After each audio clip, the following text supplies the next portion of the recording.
দেখি আমার মানুষ ধর্ম।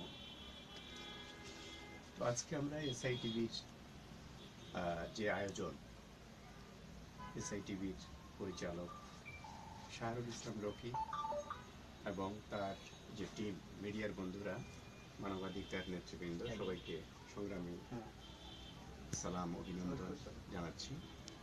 মানবাধিকার সংগঠন হিউম্যান রাইটস সিভিল সোসাইটির পক্ষ থেকে আমি advocate Mohammad Saidul Haque Saeed, chairman human rights civil society. মহান বিজয়ের মাস, একদিকে মহান বিজয়, আরেকদিকে আমাদের স্বাধীনতার মহানায়ক, সর্বকালের সর্বশ্রেষ্ঠ বাঙালি জাতির পিতা বঙ্গবন্ধু শেখ মুজিবুর রহমানের জন্ম শতবার্ষিকী। অন্যদিকে এই তো আমরা পার করলাম মাত্র 10 তারিখে, না 10 ডিসেম্বর বিশ্ব মানবাধিকার দিবস। তো বিভিন্ন দিক থেকে এই সময়টার গুরুত্ব অত্যন্ত বেশি, যে নানাভাবে আমরা আমাদের স্বাধীনতার সাথে, আমাদের সার্বভৌমত্বের সাথে, আমাদের দেশের যে আমরা মহান বিজয় দিবস পালন করেছি। কিন্তু এই মাসে আমাদের মহান বিজয় দিবস আমরা পালন করেছি এবং সেই বিজয়ের রেশও কিন্তু এখনো রয়েছে। তো সেই মানবাধিকারের সূত্র ধরেই বলছি যে 10 ডিসেম্বর, 16 ডিসেম্বর, মুজিব শতবর্ষ, সব মিলিয়েই এই সময়টা আমাদের প্রাণে দোলা দেয়। আমাদের মহান স্বাধীনতার 50 বছর আমরা পালন করতে যাচ্ছি।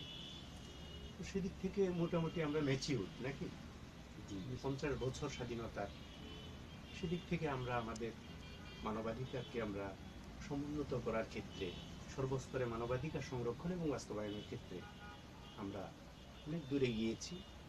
আমরা অনেক আশা আকাঙ্ক্ষার অনেক প্রতিফলন হয়েছে, আবার কিছু কিছু ক্ষেত্রে আমাদের ব্যর্থতাও আছে, কারণ আমরা সমস্যার পুরোপুরি সমাধান এগুলো করতে পারিনি।